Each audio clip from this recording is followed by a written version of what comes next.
وبركاته. نحمده ونستعينه ونستغفره ونعوذ بالله من شرور أنفسنا ومن سيئات أعمالنا. من يهد الله فلا مضل له ومن يضلل فلا هادي له. ونشهد أن لا إله إلا الله وحده لا شريك له. ونشهد أن سيدنا وحبيبنا ومولانا محمدا عبده ورسوله الذي أرسله بالحق بشيرا ونذيرا وداعيا إلى الله بإذنه وسراجا منيرا.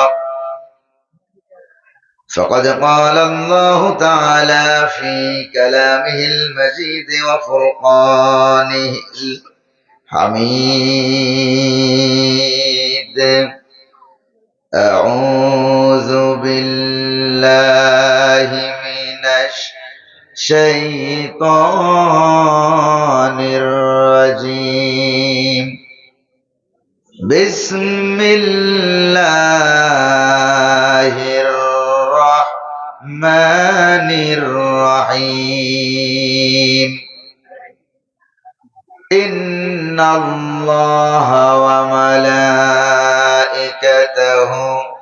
يصلون على النبي يا أيها الذين آمنوا صلوا عليه وسلموا تسليما. اللهم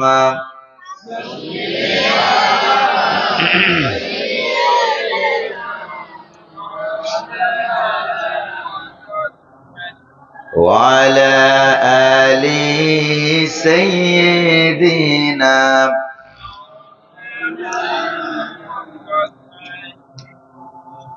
মহব্বতের সাথে গলা ছেড়ে দিয়ে প্রাণ খুলে হাবিবের শানে সকলে পড়ি আল্লাহুম্মা সাল্লি আলা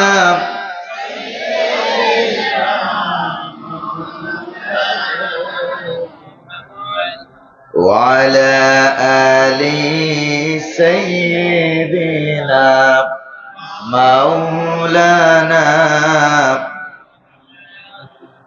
بلغ العلا بكماله كشف الدجى بجماله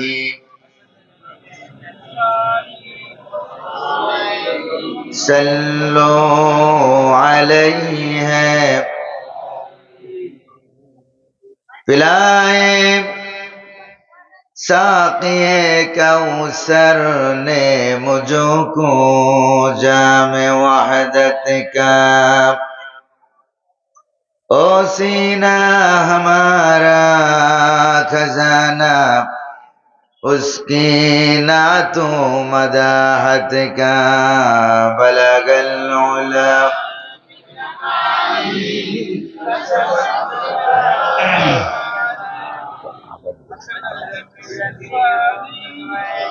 सल्लो अलैहि सूरत यूसुफ बेदारी हिकमत लुक़मान मां कारी कुरान बारी ऐ दिले शादमान मां बलगल उला كشف الدجى بجماله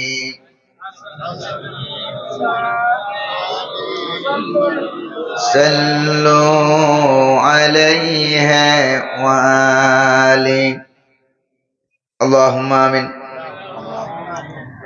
ربنا ظلمنا أنفسنا وإن لم تغفر لنا وترحمنا لنكونن من الخاسرين আল্লাহ তাআলা বাংলাদেশের উলামায়ে কেরামদের জেলা নোয়াখালী জেলার বেগমগঞ্জ উপজেলাধীন রাজগঞ্জ এলাকার ঐতিহ্যবাহী ছোট হোসেনপুর তালিমুল কোরআন নুরানি মাদ্রাসা এলাকাবাসী ও যুব সমাজের যৌথ উদ্যোগে আয়োজিত 25তম ঐতিহাসিক তাফসীরুল কোরআন মাহফিলে কয়েকবার দরুদুস সালাম পড়ে তোমার দরবারে হাত তুলেছি। মেহেরবানি করে দরুদুস সালাম টুকুন সোনার মদিনায় নবী পাকের রওজা মুবারকে পৌঁছায় দাও। तमाम পৃথিবীর মাটির নিচে যত মুমিন মুমিনাত শুয়ে আছেন সকলের আরওয়ার পরে সব পৌঁছায় দাও। আল্লাহ তাআলা এই মাহফিলের আয়োজন যারা করেছেন আর শোনার জন্য যারা এসেছেন, কিয়ামতের দিন মুসিবতের সময় এই মাহফিল আমাদের সকলের জন্য নাজাতের উসিলা বানায়া দাও। या रब करम तू अगर करे ओ बातें जवा को जो दिल पर असर करे। रब्बना तक़ब्बल मिन्ना इन्नका अंतस समीउल अलीम वतुब अलैना इन्नका अंतत तव्वाबुर रहीम। सुब्हान रब्बिका रब्बिल इज्जति अम्मा यसिफून وسلام على المرسلين والحمد لله رب العالمين। জনাব সভাপতি অত্র তালিমুল কোরআন নুরানি মাদ্রাসার পরিচালনা কমিটির সভাপতি, আবার আজকের তাফসীরুল কোরআন মাহফিলের সভাপতি, অত্র এলাকার কৃতি সন্তান জনসেবক সমাজসেবক জনাব হাজী এমরাত উল্লাহ বাচ্চু সাহেব, আজকের মাহফিলের বিশেষ মেহমান মুফাসসিরে কোরআন, আমি আসার আগে যিনি বয়ান পেশ করলেন সুললিত কণ্ঠের অধিকারী ইসলামী চিন্তাবিদ মুফাসসিরে কোরআন হযরত মাওলানা আবু সুফিয়ান সাহেব, বয়ান পেশ করেছেন তাফসীর করেছেন হযরত মাওলানা মুর্শিদ আলম সাহেব, হযরত মাওলানা জাভেদ আলম আমানতপুরী সাহেব। আজকের মাহফিলের আমন্ত্রিত অতিথিবৃন্দ, অন্যতম অতিথি জনাব মোহাম্মদ আবুল হোসেন খান, জনাব সৈয়দ আহমদ খান, জনাব হাজী নুরুজ্জামান সাহেব সহ অত্র মাদ্রাসার সম্মানিত মুহতামিম, পরিচালক, আসাতিজায়ে কেরাম, শিক্ষক শিক্ষিকা বৃন্দ, ছাত্র ছাত্রী বৃন্দ, আমার সামনে উপস্থিত কোরআন প্রেমিক ইসলাম প্রিয় ভাইরা, পর্দার আড়ালের মা এবং বোনেরা, আমার একান্ত কলিজার আত্মীয় যুব সমাজ, যুবক ভাইরা, আজকের মাহফিলের বিভিন্ন দায়িত্ব কাজে নিয়োজিত স্বেচ্ছাসেবক কর্মী ভাইরা, মিডিয়া কর্মী ভাইরা, প্রিয় মাইক অপারেটর ভাই সহ সকলের প্রতি আমার আন্তরিক সালাম। আসসালামু আলাইকুম ওয়া রাহমাতুল্লাহি ওয়া বারাকাতুহু। সালামের জবাব যা দিলেন এতে করে মনে হয় আপনাদের এলাকায় রমজান মাস শুরু হয়ে গেছে। সেহরিও খান নাই, ইফতারের দাওয়াতও পান নাই, এই জন্য সালামের জবাবে শক্তি আসে নাই। শক্তি আছে নাকি নাই? এটা টেস্ট করার জন্য আমি আবারও সালাম দিচ্ছি। আসসালামু আলাইকুম ওয়া রাহমাতুল্লাহ। আজকের মাহফিলে যিনি আসার তৌফিক দিলেন তিনি কে? বসার তৌফিক দিলেন তিনি কে? পরিবেশকে মনোমুগ্ধকর সুন্দর করে দিলেন। সারা পৃথিবী এয়ার কন্ডিশন, কুদরতি এয়ার কন্ডিশন দিয়ে যিনি ঠান্ডা শীতল শীতাতপ নিয়ন্ত্রিত বানায় দিলেন তিনি কে? সে আল্লাহ পাকের দরবারে শুকরিয়া জ্ঞাপন করছি। এই বছর মাহফিলের জন্য আলাদা কোনো অনুমতি লাগছে নাকি? লাগছে? অনুমতি লাগে নাই। যারা অনুমতি বাধ্য করেছিল আল্লাহ পাক তাদেরকে বাংলার জমিনে নিষিদ্ধ করে দিয়েছেন। জোরে বলেন ঠিক কিনা? আল্লাহ আছেন নাকি নাই? প্রিয় ভাইরা আমার, ভবিষ্যতে এমন লোককে আল্লাহ পাক এনে দেন যাতে করে ওয়াজ মাহফিলের কোনো অনুমতি না লাগে। রাজি আছেন নাকি নাই? রাজি আছেন নাকি নাই? প্রিয় ভাইরা আমার, সেজন্য আল্লাহ পাকের দরবারে শুকরিয়া জ্ঞাপন করছি। কায়মানুবাক্যে বীর বিক্রমে সিংহ গর্জনে পুরুষের মতো আওয়াজ করে পুরুষোচিত কণ্ঠে আকাশ বাতাসকে মুখরিত করে আমরা অন্তরের অন্তঃস্থল থেকে শুকরিয়া জ্ঞাপন করছি। সকলে পড়ছি আলহামদুলিল্লাহ। রব্বানা লাকাল হামদ হামদান কাসীরান তাইয়িবান মুবারাকান ফি। শুকরিয়া আদায় করলাম কার? প্রশংসা করলাম কার? দুরূদ শরীফ পড়লাম কার? দুরূদ শরীফ বলে আল্লাহ। বেজার লাগাইছেন না? দুরূদ শরীফ কি আল্লাহ না মুহাম্মদুর রাসূলুল্লাহ সাল্লাল্লাহু আলাইহি সাল্লামের দরবারে আল্লাহ পাক যেন আমাদের এই প্রায় ৬০০০ কিলোমিটার রাস্তা পেরিয়ে আমাদের দুরূদ সালামকে সোনার মদিনায় হুজুরের রওজা মুবারকে সবুজ গম্বুজের নিচে পৌঁছে দিন। আরেকটু জোরে বলি আমিন। আজকের মাহফিলে আসতে পেরে আপনারা খুশি না বেজার? কম না বেশি? খুশি হইলে শুকরিয়া আদায় করা লাগে কার? শুকরিয়া আদায় করলে যিনি নিয়ামত বাড়াইয়া দেয় তিনি কে? আদায় না করলে যিনি শাস্তি দেয় তিনি কে? এজন্য আমরা আল্লাহ পাকের দরবারে শুকরিয়া আদায় তো করেই নিলাম। আল্লাহ পাক যত নিয়ামত আমাদেরকে দিয়েছেন সব নিয়ামতের শুকরিয়া আদায় করলে জীবন শেষ হয়ে যাবে, হায়াত শেষ হয়ে যাবে, ক্যালকুলেটরের হিসাবে জায়গা হবে না, কম্পিউটার হ্যাং হয়ে যাবে, দুনিয়ার হায়াতও শেষ হয়ে যাবে, কিন্তু আল্লাহ পাকের নিয়ামত গুনে গুনে শেষ করা যাবে না। এই জন্য রব্বুল আলামিন বলেন, বান্দারে আমার নিয়ামত যদি গুনতে থাকো তাহলে ওয়া ইন তাউদ্দু নি'মাতাল্লাহি লা তুহসুহা, আমার নিয়ামতগুলো গুনে গুনে শেষ করতে পারবে না। সকল নিয়ামতের মালিক কে? আল্লাহ পাকের চতুর্মুখী নিয়ামতের উপরেই আমরা বেঁচে আছি। ফল ফসল আকাশ জমিন সব নিয়ামত কার? আল্লাহর নিয়ামত রহমতের ছায়ায় আমরা বেঁচে আছি। যেটা বলেন ঠিক না? আল্লাহ তোমার স্নেহের ছায়ায় আমরা বেঁচে আছি, ঠিক না? পড়েন, আল্লাহ তোমার স্নেহের ছায়ায় আমরা বেঁচে আছি, তোমার দয়া অতুল মায়ায় আমরা বেঁচে আছি, ঠিক না ভাই? এই জন্য আল্লাহ পাকের শুকরিয়া আদায় করার পাশাপাশি তাফসীর কমিটিকে শুকরিয়া আদায় করি। 25 বছর তাফসীরুল কোরআন মাহফিল চালাতে গিয়ে ওনারা টের পাইছেন, বুঝছেন কত দানে কত চাল, শুধুমাত্র এই নামটার কারণে, তাফসীরুল কোরআন মাহফিল এই নামটার কারণে। বলেন ঠিক না? যদি অন্য নামে হইতো তাইলে আর কোনো কারো মাথা ব্যথা নাই, কোনো অসুবিধা নাই, কারণ ওরা জানে তাফসীর মাহফিল যেখানে ইসলাম বিজয়ের স্বপ্ন দেখে সেখানে। বলেন ঠিক না?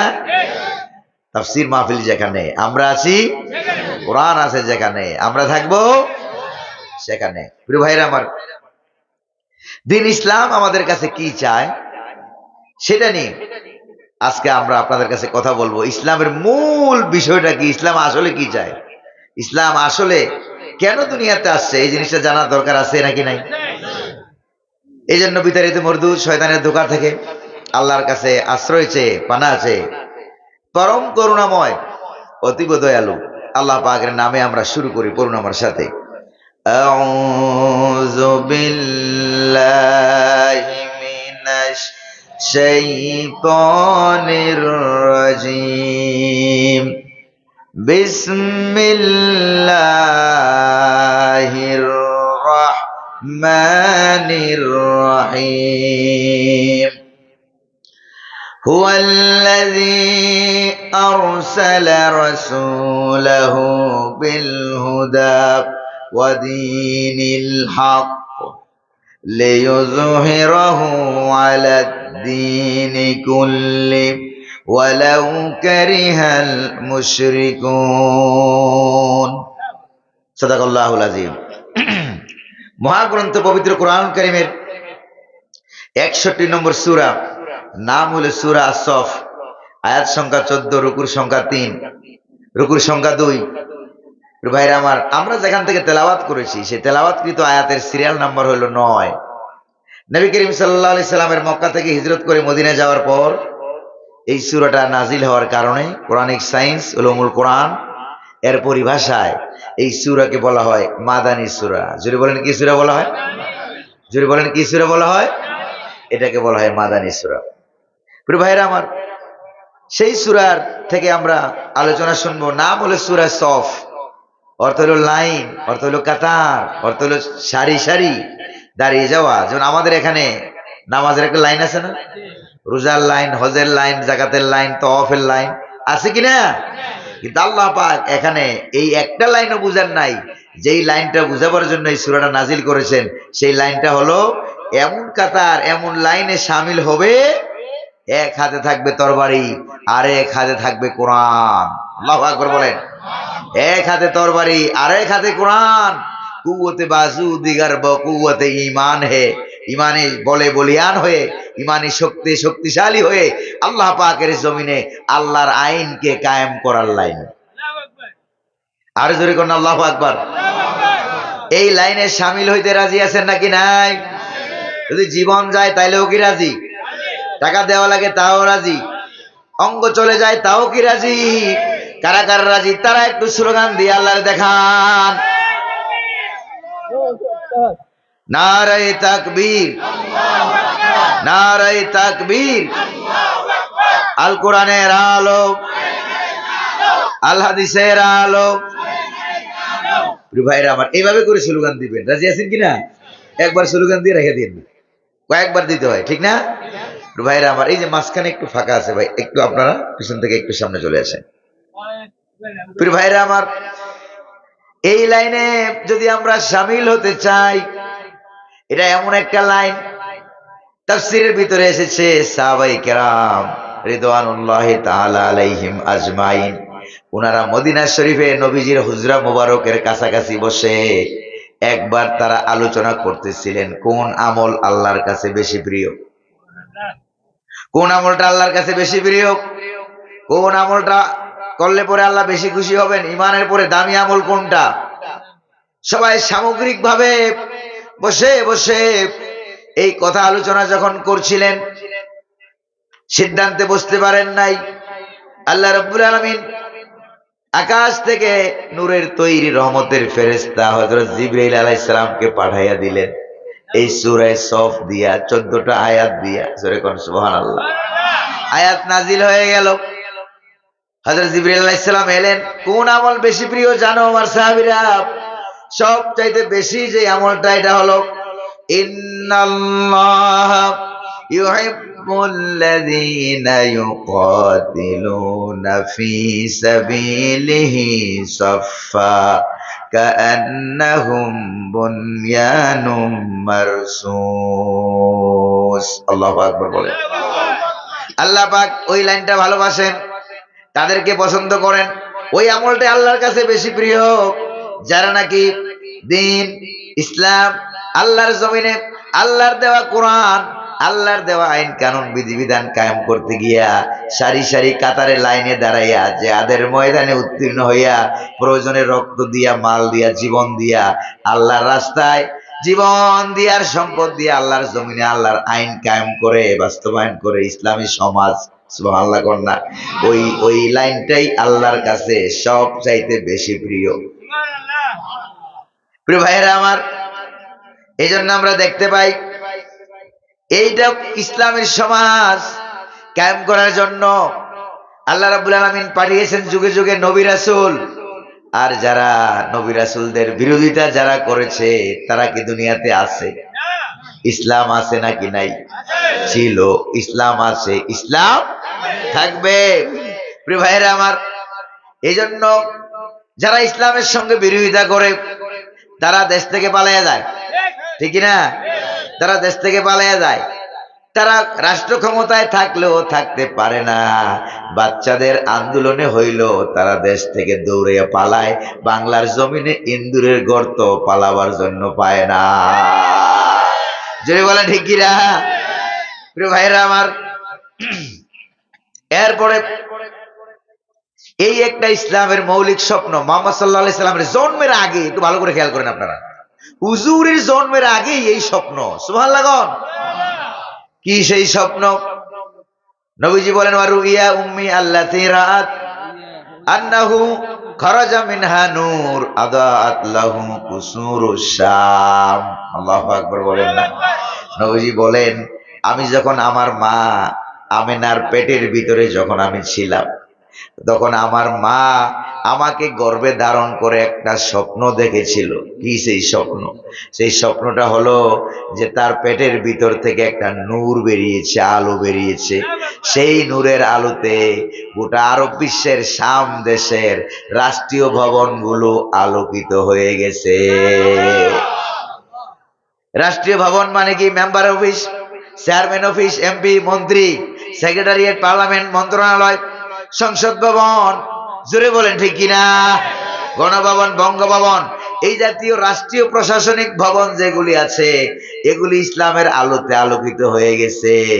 তার মানে হলো ইসলাম কখনো মুসা আলাইহিস সালামের আগমন ফেরাউনের আইন মানার জন্য হয় নাই, ঠিক কিনা?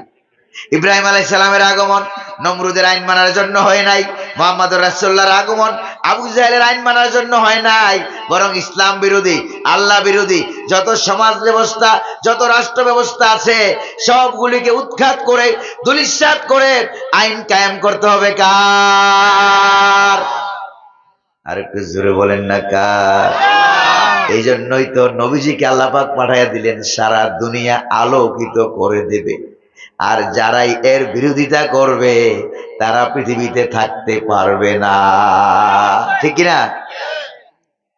পৃথিবীতে কেউ স্থায়ী হয় না, হয় হয়, পৃথিবীতে কেউ স্থায়ী হয় না, হোক না সে নমরুদ কিবা ফেরাউন, কেউ ভবে চিরকাল রয় না, কেউ ভবে চিরকাল রয় না।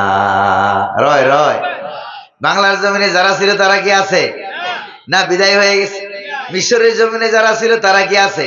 মক্কার জমিনে যারা ছিল আবু জাহেলরা তারা কি আছে? না, সব বিদায় হয়ে গেছে। প্রিয় ভাইয়েরা আমার, এরপরে আল্লাহর নবী যখন দুনিয়াতে আগমন করলেন, এরপরে নবীজি ইসলামের দাওয়াত দেয়, কালিমার দাওয়াত দেয়। হঠাৎ করে আবু জাহেলের তথ্য মন্ত্রী, নাম ছিল ওলীদ ইবনে মুগীরা। নাম ছিল কি? ওলীদ ইবনে মুগীরা তথ্য মন্ত্রী। কয়, যাও মুহাম্মদুর রাসূলুল্লাহ কি ইসলামের দাওয়াত দেয়, এটার একটা রিপোর্ট এনে ইসলামের দাওয়াতের মূল জিনিসটা কি, ইসলামের দাওয়াতের মূল থিমটা কি, মূল জিনিসটা কি, ইসলাম কি চায়, মুহাম্মদুর রাসূলুল্লাহ কি চায়, মূল জিনিসটা কি, এটার রিপোর্ট আমাকে দিবা।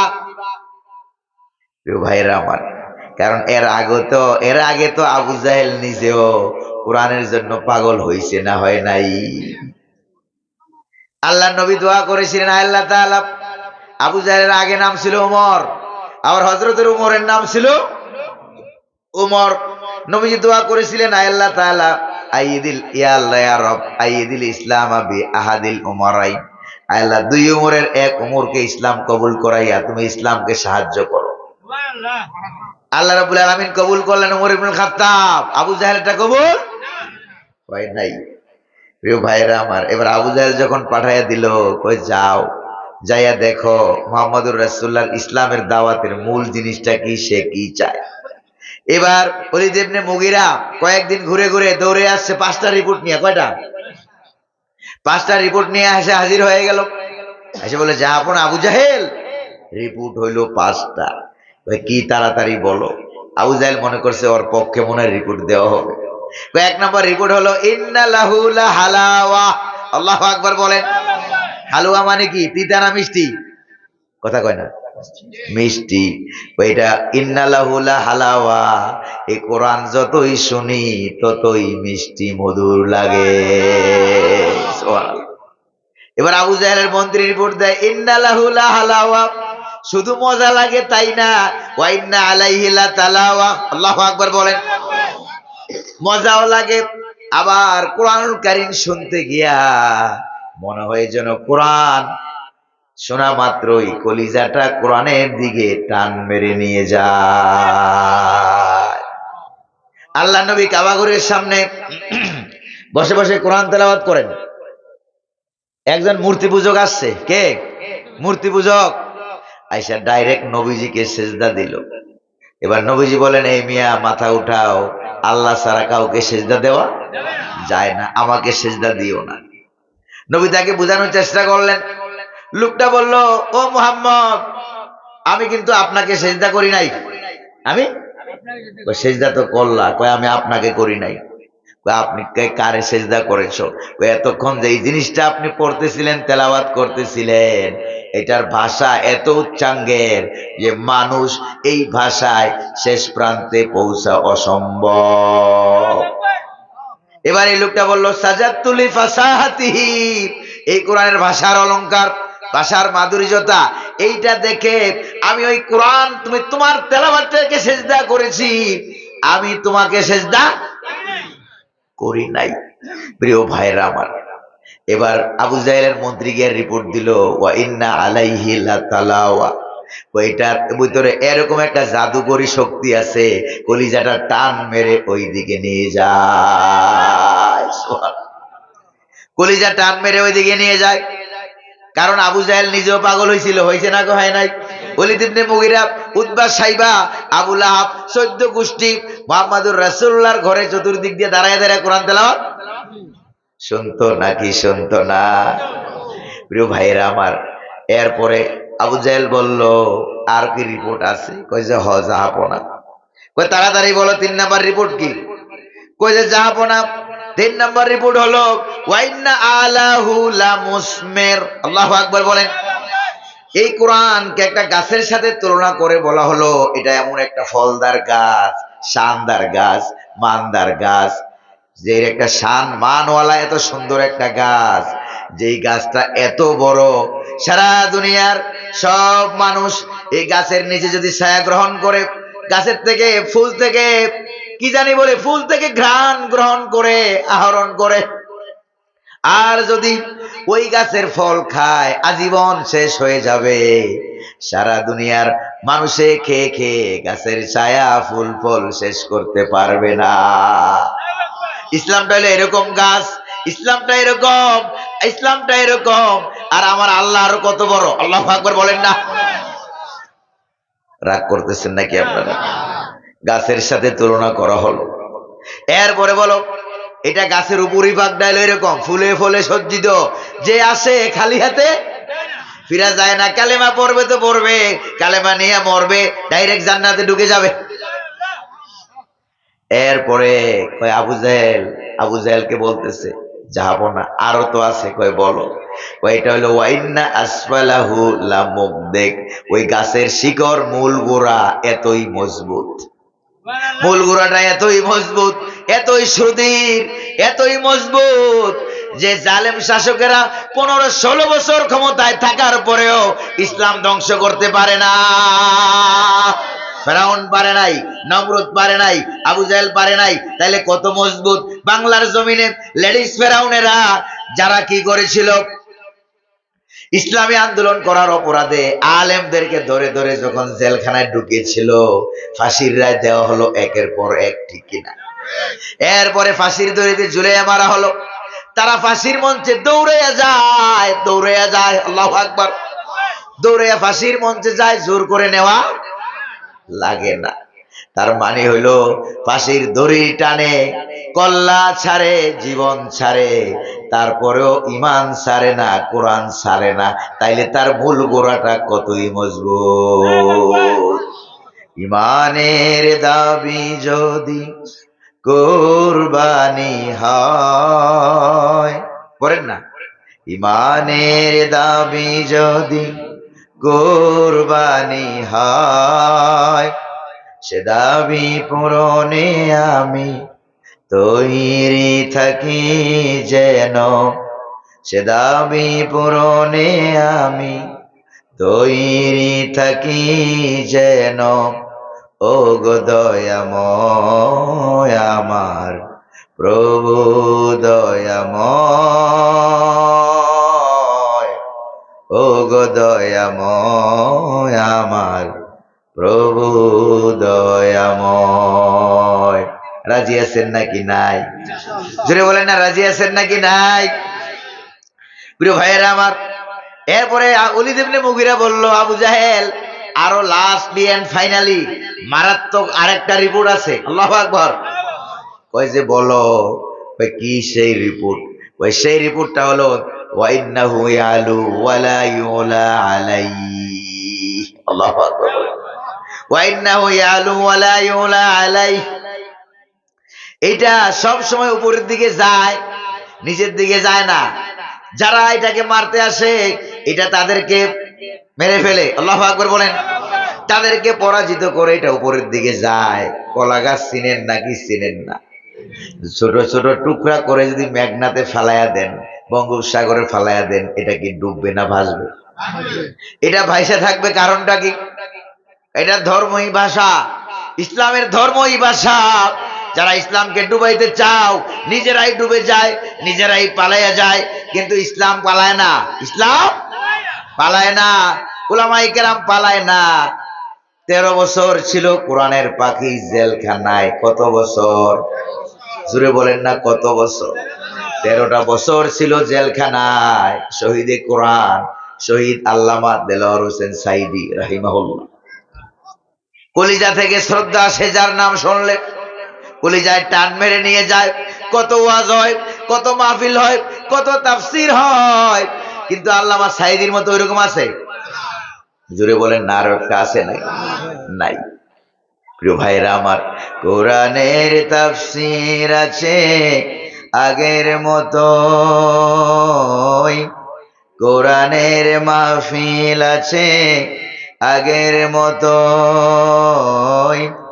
আল্লামা সাইদির রূহ নেই, আল্লামা সাইদির রূহ নেই, আজও সেই কোরআন আছে, হাদিস আছে, সেই মানার মানুষ নেই। ঠিক না ভাই?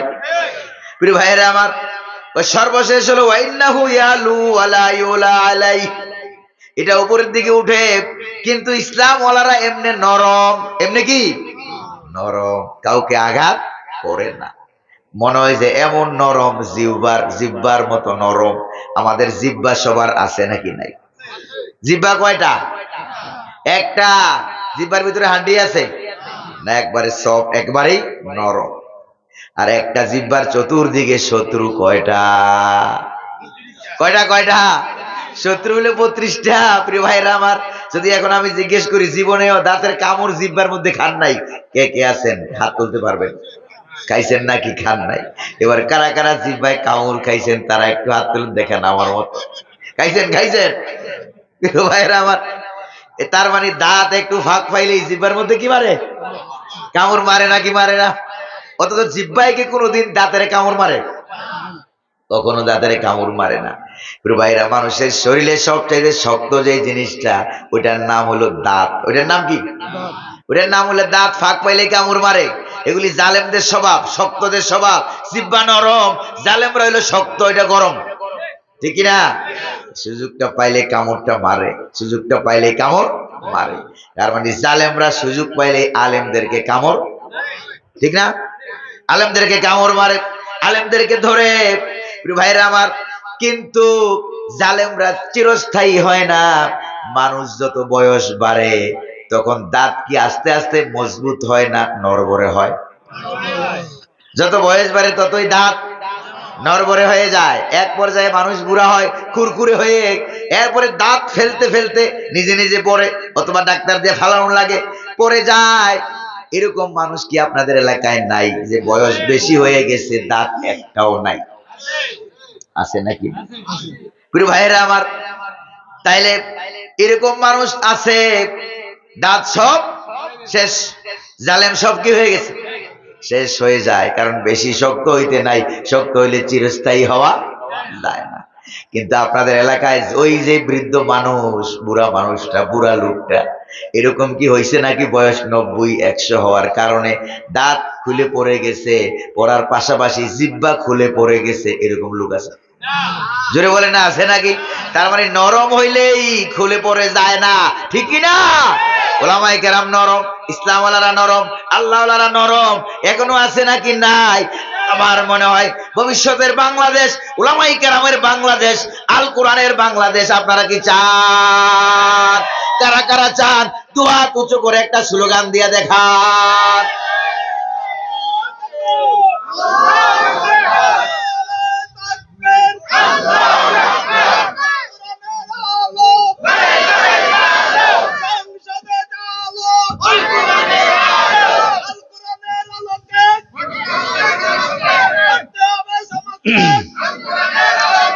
প্রিয় ভাইরা, কোরআনের সমাজ চান কি চান না?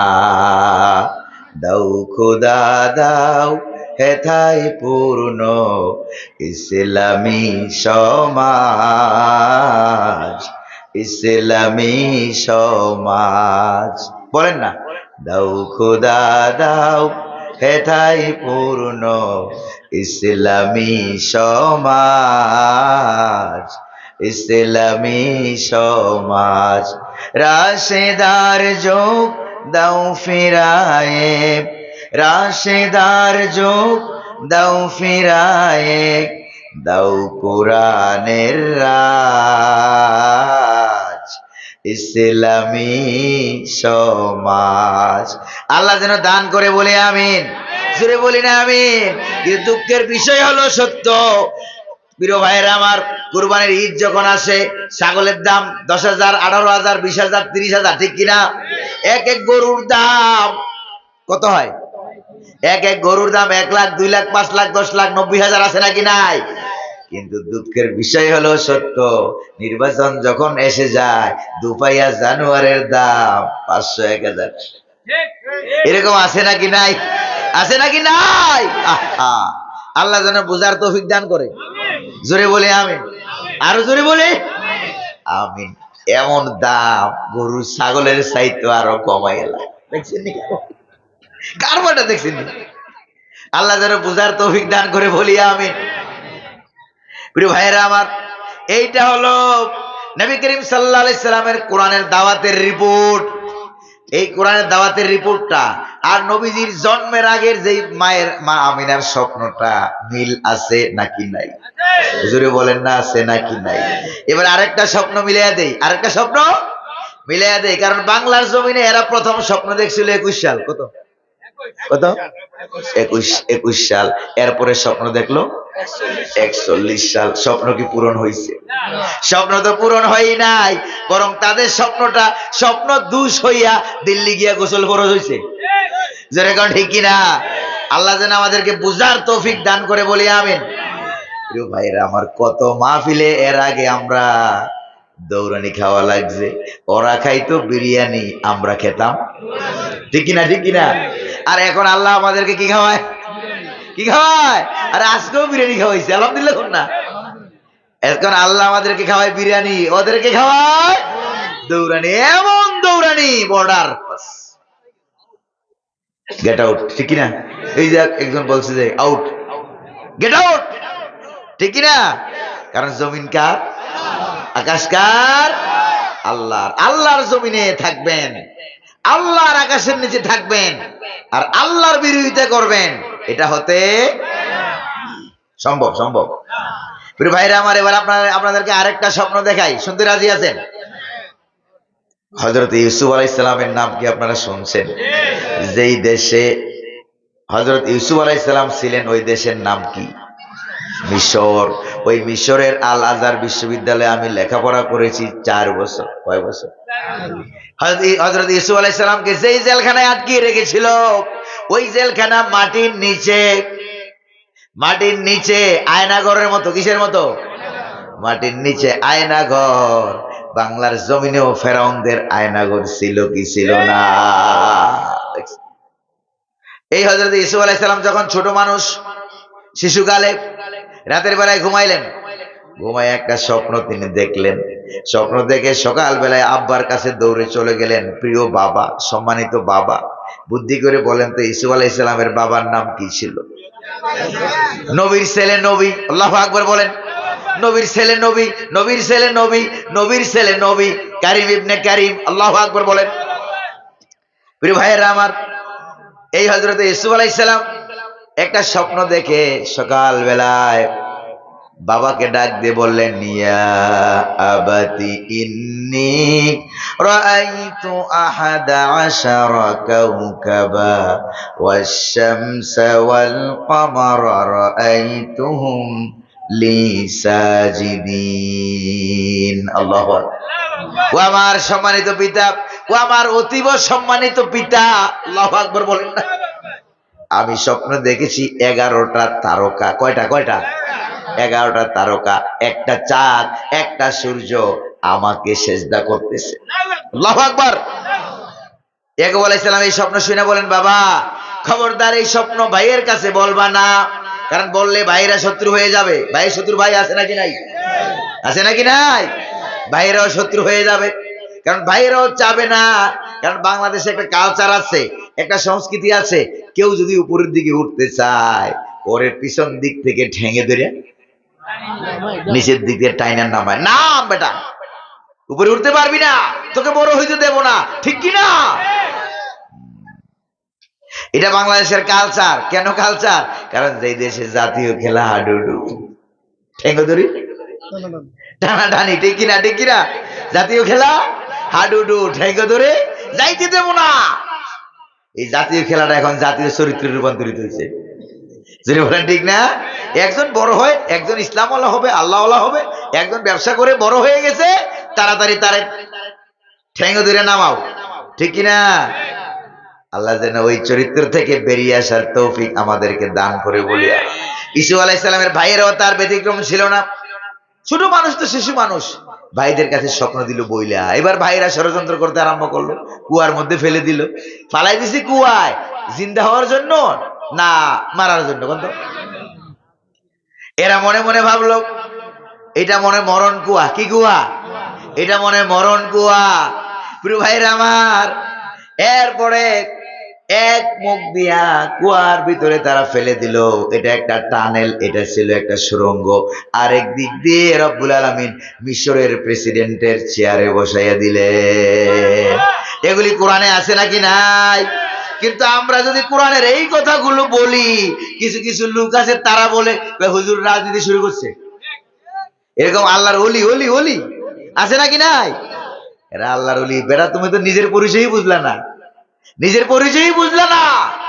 তোমাকে আল্লাহ পাক পৃথিবীতে পাঠিয়েছেন, ইন্নী জাইলুন ফিল আরদি খলিফা, আল্লাহর পক্ষ থেকে প্রতিনিধি, আল্লাহর দেওয়া আইন আল্লাহর জমিনে বাস্তবায়ন করার জন্য আল্লাহ পৃথিবীতে মানুষ বানাইছে। ঠিক কিনা? ঠিক কিনা? লজ্জা করে না? আল্লাহর আইন বাদ দিয়া বাপ দাদার আইন চালু করো, আল্লাহর আইন বাদ দিয়া সুদ ঘুষ মদ জুয়া জেনা ব্যভিচার চালু করো। আল্লাহর আইন বাদ দিয়া যদি এগুলি চালু করতে চাও, তাহলে আল্লাহর দেওয়া ছাড়া আব্বার, যেখানে আব্বার আকাশ আব্বার জমিন, ওখানে যাও। ঠিক না? প্রিয় ভাইরা আমার, ইসুফ আলাইহিস সালাম যখন বইলা দিলেন, ভাইরা কুয়ায় ফেলে দিল, ষড়যন্ত্র করলো, সংক্ষেপে বলতেছি।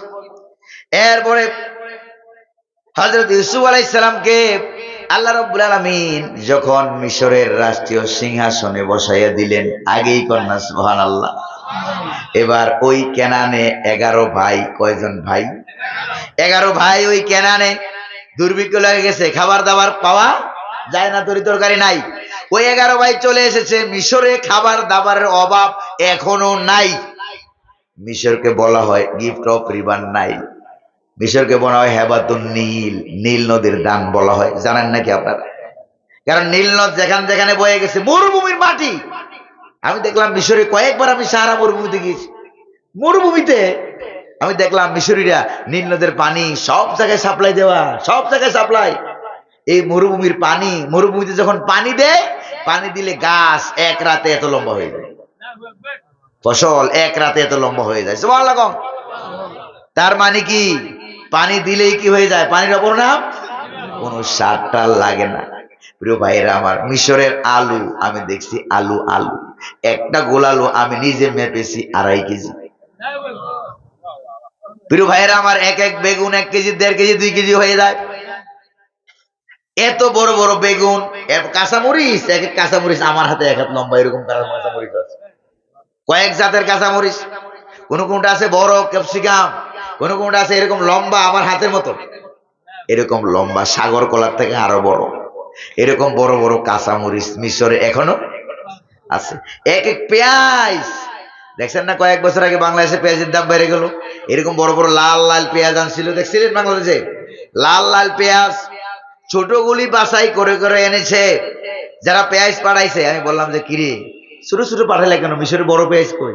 এত বড় পেঁয়াজ বাংলাদেশের মানুষ ভয়তে খাইতে পারবে না, এই জন্য বড়গুলি না পাঠাইয়া ছোট ছোট কিছু পেঁয়াজ, ছোট ছোট কিছু পেঁয়াজ পাঠাইয়া দিলাম, যাতে করে বাংলাদেশের মানুষ এগুলি কিনে। তারপরও এত এই ছোটগুলি দেখে বাংলাদেশের মানুষে বলে যে এত বড় পেঁয়াজ হয়, বলছে নাকি বলে নাই?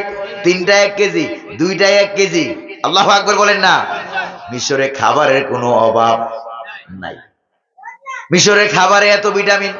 ওই 74 সালে যখন বাংলাদেশে রাইট লাগছিল, মুরব্বীরা বলতে পারেন, দুর্ভিক্ষ লাগে নাই, যখন এক জাহাজ সিমের বিচি বলা হয়, বাংলাদেশের সিমের বিচির মতো এগুলি বলা হয়, এগুলি মিশর সরকার এক জাহাজ পাঠাইছিল বাংলাদেশ দুর্ভিক্ষ দূর করার জন্য। বাংলাদেশে আসার পরে এগুলি বাংলাদেশি মানুষের জন্য খাবার উপযুক্ত কিনা তারা টেস্ট করে দেখে, এগুলি বাংলাদেশের মানুষ খাইলে পরে মাথা ঘুরাবে, পাগল হয়ে যাবে, ভিটামিনের পরিমাণ এতই বেশি, আল্লাহু আকবার বলেন না। এইটা মিশরীদের ভাষায় এটাকে বলা হয় ফুল, সিমের বিচির মতো এরকম বড় বড়। চিনেন মটকা? চিনেন না আপনারা মটকা? মটকা চিনেন?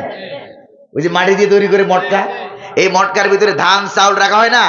তো মিশরে রাস্তার মোড়ে মোড়ে দেখবেন ছোট ছোট টং দোকানের মতো দোকান, এরকম বড় বড় মটকা। মটকাগুলি এখন কোনটা পিতলের মটকা, কোনটা এসএস এর মটকা। আমি চিন্তা করলাম যে নাস্তার দোকানের সাথে মটকার সম্পর্ক কি, এত বড় মটকা কোত্থেকে আসলো। যাই দেখি মটকার ভিতরে সিদ্ধ করে ফুল, কি সিদ্ধ করে? ওই সিমের বিচির মতো বড় বড়, ওরা এগুলিকে ফুল বলে আরবিতে। এগুলি সিদ্ধ করে এরপরে খাওয়ায়।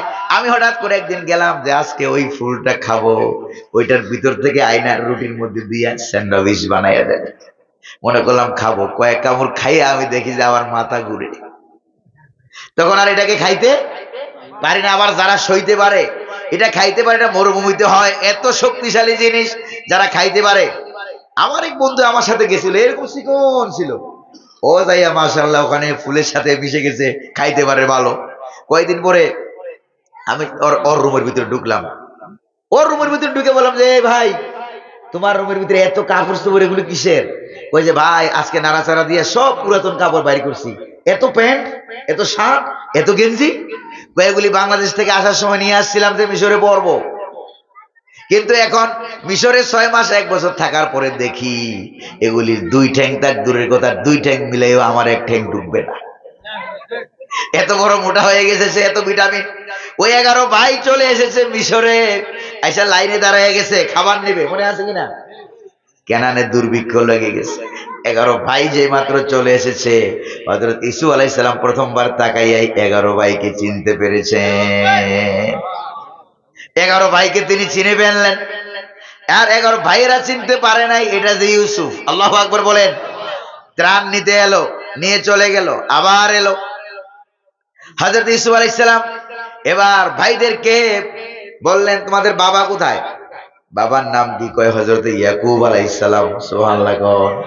মা আছে কিনা? কয় আছে। কয় আমাদের ছোট একটা ভাই ছিল, ছোটকালে ওই ভাইটা মারা গেছে। আসলে ওরা ওরা মাইরা ফেলাইছে, ঠিক কিনা? ওদের ভাষা অনুযায়ী ওই ছোট ভাইয়ের নাম ছিল ইউসুফ। ওই ইউসুফের জন্য বাবা কাঁদতে কাঁদতে চোখের পানি শেষ হয়ে চক্ষু 2টা অন্ধ হয়ে গেছে। প্রিয় ভাইয়েরা আমার, এরপরে ইউসুফ আলাইহিস সালাম সিস্টেম করে ছোট ভাই যেটা আপন ভাই বনিয়ামিন ওইটাকে রেখে দিলেন, আর বাকি 10টা ছিল সৎ ভাই। কি ভাই? সৎ ভাই। এরপরে বড় ভাই যেটা, বড় আর মেজো 2টাকে বললেন, এমন এমন কথা বললেন। কথা বলার পরে বলেন দেখো তো চিনো কিনা? এবার ভাইরা বলতেছে ইন্নাকা লা আনতা ইউসুফ, মন অবশ্যই তুমি ইউসুফ, অবশ্যই কথাবার্তা দিয়ে বুঝে ফেলেছে। এবার হযরত ইউসুফ আলাইহিস সালাম তার ভাই বনিয়ামিনকে সাথে নিয়ে সিংহাসনের সামনে দাঁড় করাইয়া পরিচয় করাইয়া দিলেন। কি বললেন? পরিচয়টা আল্লাহ পাক কোরআনুল কারীমে সূরা ইউসুফে উঠাইয়া দিলেন। ক্বালা আনা ইউসুফ ওয়া হাযা আখি ক্বাদ মান্নাল্লাহু আলাইনা। আল্লাহু আকবার। আমি হইলাম ইউসুফ, এটা হইলো আমার ভাই। বড় ভাইকে ডাক দিয়ে বলল, তোমাদের বাবা তো কি হয়েছে, চক্ষু অন্ধ হয়ে গেছে। ইউসুফ আলাইহিস সালাম নিজের গায়ে থেকে জামা খুললেন, সুবহানাল্লাহ কোন। জামাটা খুললেন, জামাটা খুলে তিনি এই জামাটা ভাইয়ের হাতে দিয়ে বললেন, ভাই ও আমার ভাইয়েরা, ইযহাবু বিকামিসি হাযা ফাআলকুহু আলা ওয়াজহি আবি ইয়াতি বাসীরা। সুবহানাল্লাহ। ও আমার ভাইয়েরা, এই জামাটা নিয়ে যাও, জামাটা নিয়ে আমার বাবার চোখের উপরে জামা দিয়া একটু মোছা দিবা। সুবহানাল্লাহ। চোখের উপরে মোছা দেওয়ার সঙ্গে সঙ্গে দেখবা বাবার অন্ধ চক্ষু সঙ্গে সঙ্গে ভালো হয়ে যাবে। ভাইয়েরা তাই করলেন। আর তোমাদের বাবা আর মা আর তোমরা 11 ভাই সবাইকে আমি রাষ্ট্রীয় মেহমান হিসেবে দাওয়াত দিলাম, তাড়াতাড়ি আমার দেশে মেহমান হওয়ার জন্য চলে আসবা। এবার দেখতেছেন ইউসুফ আলাইহিস সালাম সিংহাসন থেকে দেখেন বাবা মা আর 11 ভাই মিশরে ঢুকতেছে। দেখাইয়া দিল কে? জোরে বলেন না কে? খবর জানাইয়া দিল কে? আল্লাহ পাক খবর জানাইয়া দিলেন। এটা দেখা হযরত ইউসুফ আলাইহিস সালাম বলতেছে, উদখুলু মিসরা ইনশাআল্লাহু আমিনিন। সুবহানাল্লাহ। ভাইরা আমার ভাইরা, বাবা মা আজকে মিশরে ঢুকো। এতদিন আমি 10টা বছর মিশরের জেলখানায় ছিলাম, এখন আর আল্লাহর নবী জেলখানায় নাই, এখন আল্লাহর নবী ক্ষমতার চেয়ারে। তার মানে গোটা মিশরে চুরি নাই, ডাকাতি নাই, সন্ত্রাসী নাই, হত্যা নাই, দর্শন নাই, কোনো ইসলাম বিরোধী কার্যকলাপ নাই। সব হুকুম চলে কার? ইনশাআল্লাহু আমিনিন। মিশরে ঢুকো, আল্লাহ চাহে তো নিরাপত্তা সহকারে থাকতে পারবা। আমাদের দেশে কি নিরাপত্তা আছে? জোরে বলেন না, নিরাপত্তা আছে নাকি? বেরিয়ে এসেছি, সহি সালামতে বাড়ি গিয়ে পৌঁছবো, কোনো গ্যারান্টি? জোরে বলেন না, সহি সালামতে বাড়ি গিয়ে পৌঁছার কোনো গ্যারান্টি নাই। প্রিয় ভাইরা আমার, অথচ ইসলামী রাষ্ট্র যদি হইতো সব গ্যারান্টি দিত কে? আর জোরে বলেন না কে? এবার সর্বশেষ কথাটা শোনেন। বাবা আর মা আর 11 ভাই যখন সিংহাসনের কাছে আসতেছে, রাষ্ট্রীয় মেহমান, আল্লাহু আকবার। আগের থেকে ইউসুফ আলাইহিস সালাম বাবার জন্য মায়ের জন্য সিংহাসন রেডি করে রাখছেন। সুবহানাল্লাহ। বাবার জন্য মায়ের জন্য সিংহাসন রেডি করে রাখলেন। যেই বাবা মা ভাইয়েরা হাজির হলো, কোরআনে কারীম কি বলে দেখেন, ওয়া রাফা আবাওয়াইহি আলাল আরশি ওয়া খাররু লাহু সুজদাা। সুবহানাল্লাহ। এবার ইউসুফ আলাইহিস সালাম তার বাবাকে আর মাকে দুইজনকে সিংহাসনে বসালেন। দুইজনকে সিংহাসনে বসালেন।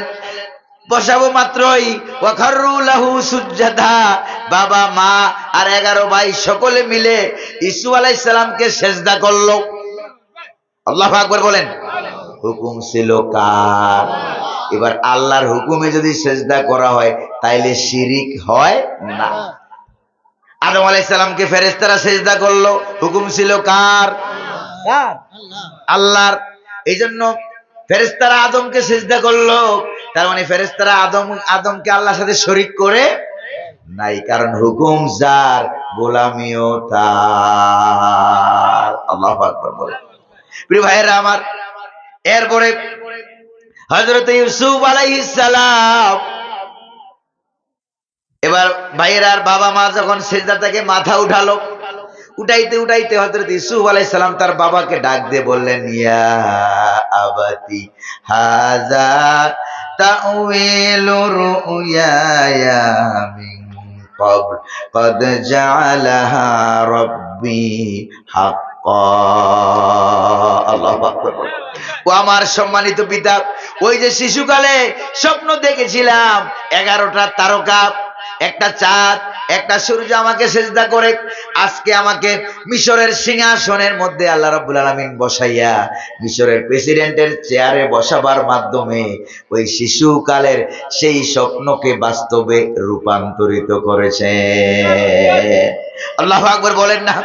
প্রিয় ভাইরা আমার, ইসুফ আলাইহিস সালামকে আল্লাহ প্রেসিডেন্ট বানায় দিলেন, মুসা আলাইহিস সালামকে প্রেসিডেন্ট বানায় দিলেন, ইব্রাহিম আলাইহিস সালামকে প্রেসিডেন্ট বানায় দিলেন, মুহাম্মদুর রাসূলুল্লাহকে প্রেসিডেন্ট বানায় দিলেন, আবু বকর সিদ্দিককে প্রেসিডেন্ট বানায় দিলেন, হযরত ওমরকে প্রেসিডেন্ট বানায় দিলেন, হযরত উসমানকে প্রেসিডেন্ট বানায় দিলেন, হযরত আলী রিদওয়ানুল্লাহি তাআলা আলাইহিম আজমাইন উনাদেরকে প্রেসিডেন্ট বানায় দিল কে?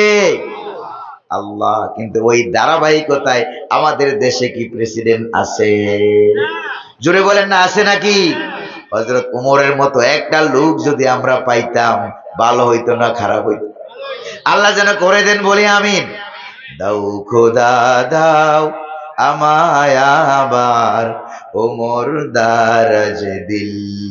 পড়েন, দাও খোদা দাও আমায় আবার ওমর দারাজ দিল। দাও আলীর মতো বীর সেনানি, আলীর মতো বীর সেনানি জাগাতে নিখিল। দাও খোদা দাও আমায় আবার ওমর দারাজ দিল। আল্লাহু আকবার বলেন। প্রিয় ভাইরা আমার, হযরত ওমরের মতো, হযরত আবু বকরের মতো একটা শাসক আল্লাহ যেন আমাদেরকে দান করেন, বলি আমিন।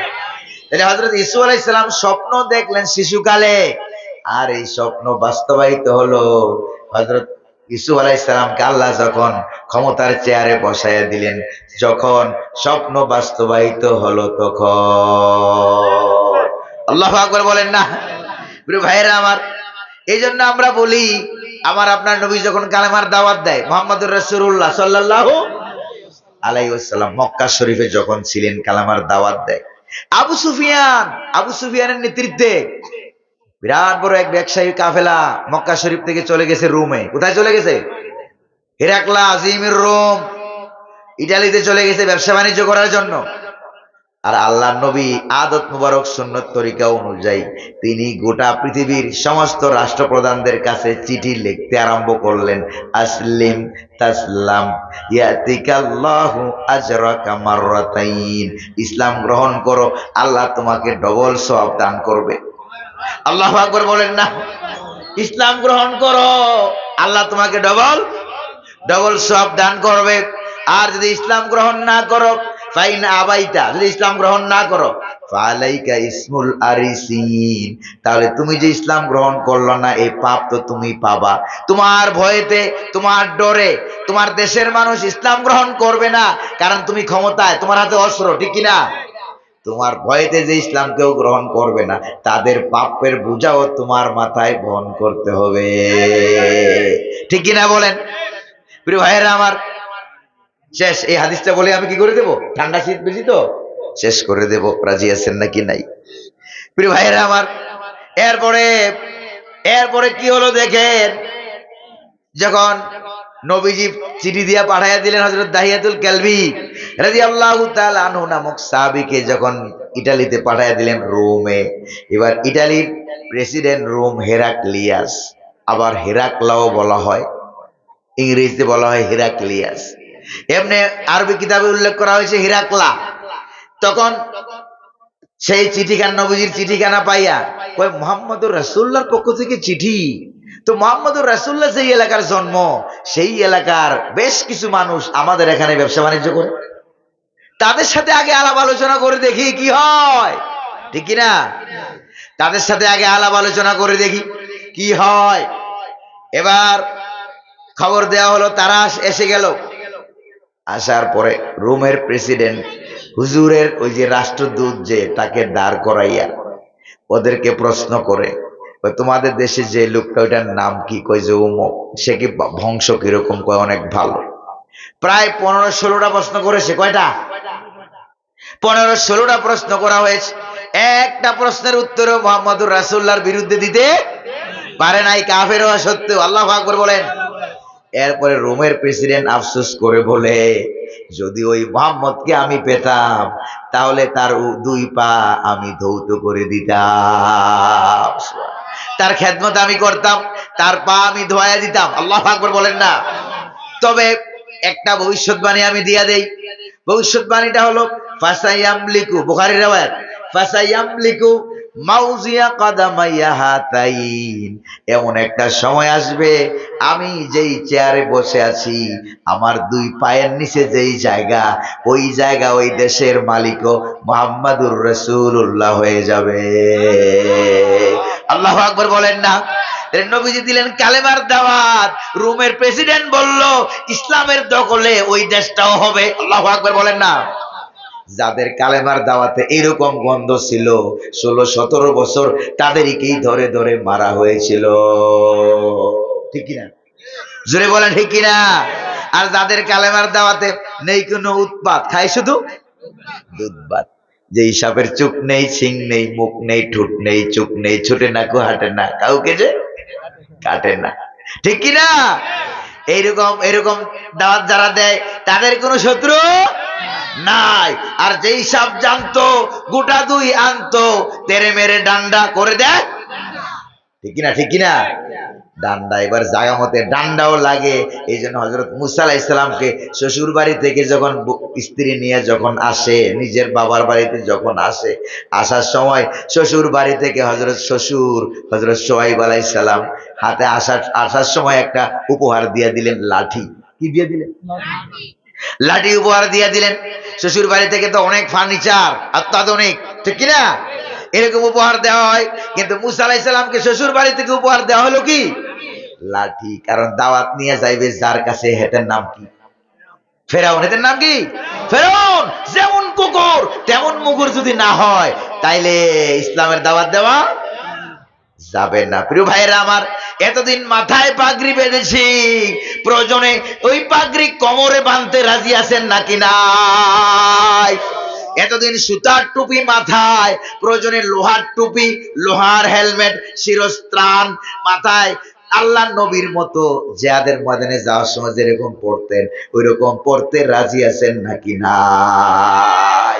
যেমন কুকুর তেমন মুগুর কিন্তু লাগবে, নাইলে আপনি চুপচাপ বসে থাকবেন, আপনার ঘাড়ে এসে উঠবে, ঠিক কিনা? ঠিক কিনা? প্রিয় ভাইয়েরা আমার, এরপরে মিশরের আরে ইটালির বাদশা যে হেরাকলা, সে যখন বলে দিল এমন একটা সময় আসবে যে মুহাম্মদুর রাসূলুল্লাহ এই দেশের মালিক হয়ে যাবে, অথচ তার কাছে দাওয়াত দিয়েছিল লা ইলাহা ইল্লাল্লাহ। আল্লাহু আকবার বলেন। দাওয়াত দিয়েছিল লা ইলাহা। এই দাওয়াত দিয়ে ফেরাউন বুঝলো, নমরুদ বুঝলো, তারপরে আবু জাহেল বুঝলো, মিশরের ওই প্রেসিডেন্টও, ইরাকে তারপরে ইটালির সেই প্রেসিডেন্টও বুঝলো। প্রিয় ভাইয়েরা আমার, ইসলামের আসল দাওয়াতরা কি? কিন্তু মুসলমান নামদারি, লেবাসদারি এরকম কিছু আলেমও পাওয়া যায়, তারা ইসলামের আসল মেসেজ বুঝতে চায় না, ঠিক কিনা? এরা মনে মনে ভাবে যে ইসলাম সব সময় আবু জাহেলের মাথার নিচে, চেয়ারের নিচে মাথা দিয়ে রাখবে। নাউজুবিল্লাহ বলবেন না? আপনাদেরকে প্রশ্ন করি আমি ভাইরা, মুহাম্মদ সাল্লাল্লাহু আলাইহি সাল্লাম তো নবী, আমাদের নবী রাসূল, যেরকম, ঠিক না? এবার উম্মতের ভিতরে সবচেয়ে দামি যেই লোকটা, ওই লোকটার নাম কি? একটু জোরে বলেন। আবু বকর সিদ্দিক রাদিয়াল্লাহু তাআলা আনহু। নবীজির পরে সে প্রেসিডেন্ট, উনি প্রেসিডেন্ট হয়েছে না হয় নাই?